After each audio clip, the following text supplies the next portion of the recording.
The title is right. 50,000 stems per hour and 14,000 shroomlights per hour. And yes, this is a playerless and self-sustaining design. No trickery. So how the fuck is that even possible? Well, Mojang and coding, they always mess up stuff. The new big fuck up they make this time is a bug with TNT. They made TNT that touches water do no damage to items. But isn't that already the case, you may ask? No, this is why it's a bug. TNT used to have to be pretty much all contained in water to not kill items. But they tweaked stuff about that, and that led to 3 different changes. Or maybe 2, depends on how you see it. They made it so that if TNT touches any water at all, it doesn't kill items. So what you can do is send a TNT against a waterlogged chest, and it keeps the ability to blow up blocks, but it doesn't kill items. So we basically achieved Block 36 TNT without the effort of Block 36 TNT.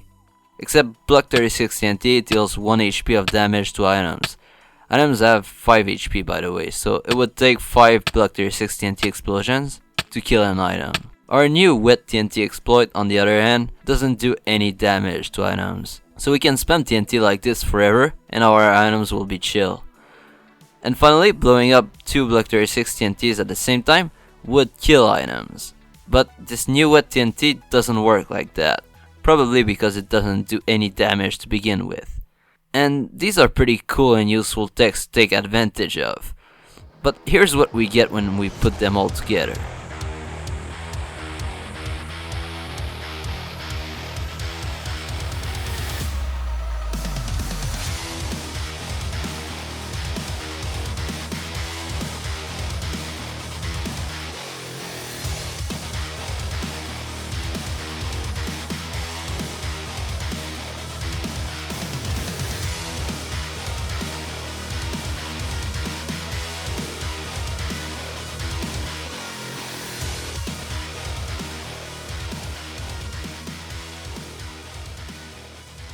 Isn't this silly?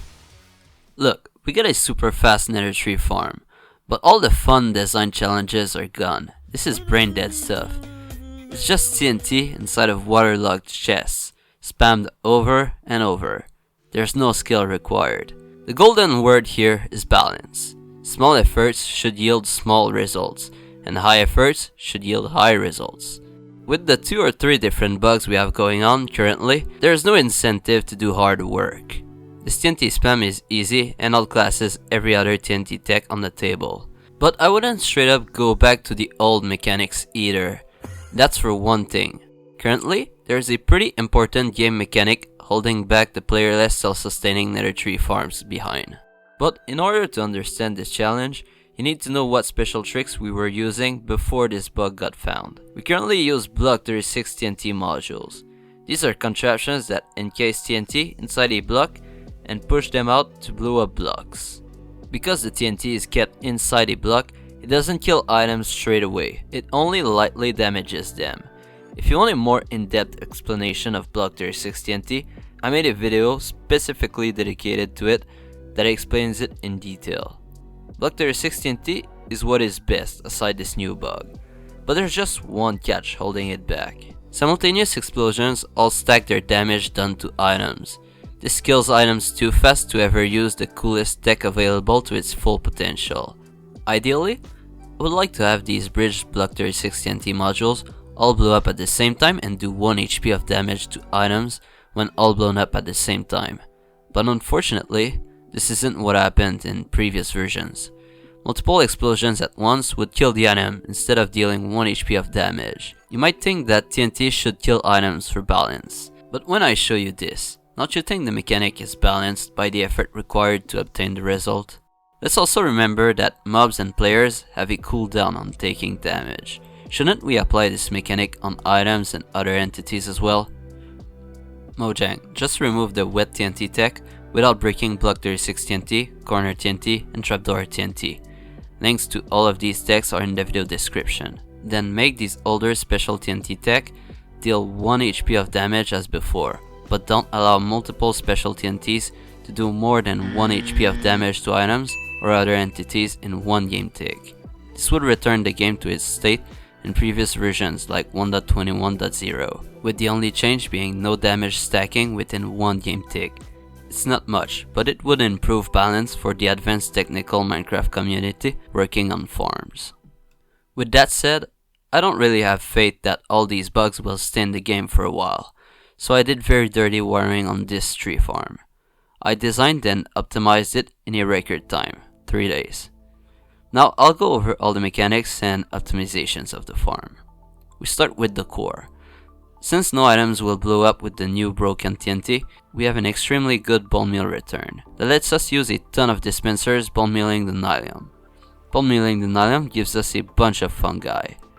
But did you know there's already an optimization choice in the color of the Nylium we use? That's right, not every color is equal. Our Nether tree nerd and collier spent a bunch of time compiling numbers, doing maths, and reading code stuff. Me don't know how everything works. Me apply basic principles. So we start with this Nylium graph. When we bonemeal Nylium, foliage will be generated all over the 5x5 area, with most foliage generating closer to the Nylium block being bonemealed. Among the foliage, we get some fungi. There are charts and collier made that show the chances of generating fungi for warped and crimson Nylium. As we can see, warped Nylium has a higher chance of generating fungi. Therefore, we should choose warped Nylium to form more warped trees and get more stems per hour, right? Well, no. Although crimson Nylium makes less fungi per hour, this weakness can be exploited. Whoa, not like that. You see, there's more to the Nylium than the chances of generating fungi. The different Nyliums also make a different amount of foliage. It's pretty easy to spot. Let's bonemeal 3 5x5 platforms of warped and crimson Nylium. Yeah, the results speak for themselves. We get a lot more foliage with warped Nylium. Now this foliage will play a pretty important role in our core. Since we have a near 100% efficient blast chamber, we barely lose any ward blocks. These ward blocks will drive the majority of the bonemeal return of the farm. And based on bonemeal return, we get to spend more or less bonemeal to run the farm and increase the rates. This is done by bonemealing Nylium multiple times over instead of covering the whole area only once. And when we bonemeal Nylium, we need an air block above the Nylium.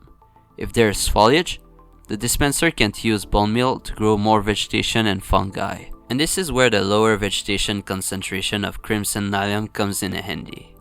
A lower foliage concentration means a higher chance of air blocks allowing for more dispensers to fire, which allows for more fungi to generate.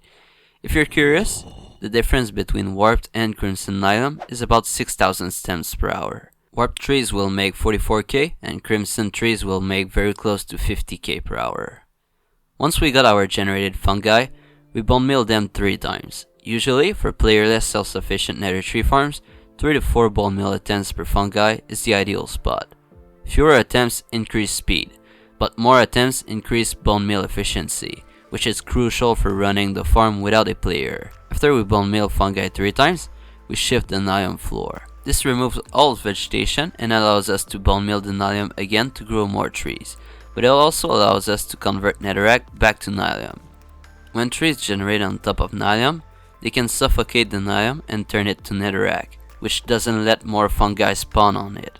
This is why we have to convert it back to Nylium. And in order to convert netherrack to Nylium, the netherrack block itself must be directly bonemealed by a dispenser. It's not affected by a spread area like moss. And finally, after we bonemeal the second batch of fungi, we push all the stems stuck in the core up where they'll surface and get blown up. This then leads me to the blast chamber. The TNT detonations are timed to happen after the fungi had 3 bonemeal attempts. This seemed to be the best timings for optimal rates. For the TNT dupers, it was a little too cramped for me to use the standard dupers, so I used my side axle design and put it high in the sky so I didn't have to use powder snow or other shitty tricks to slow down the TNT fall. The drawback is that the TNT dupers are super high up in the sky. This doesn't really add any cost because I use the bubble column instant wire to transmit the signal upwards, which is just water and a couple of blocks. These TNT dupers send TNT against the side of chests to get the right alignment. When they fall, the TNTs will clip in the water columns here. Now, don't be scared of the water tricks I pulled here. It's very simple stuff. The top part can be done just like so.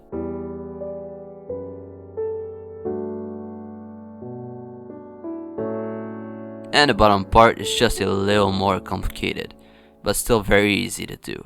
Just follow this short tutorial.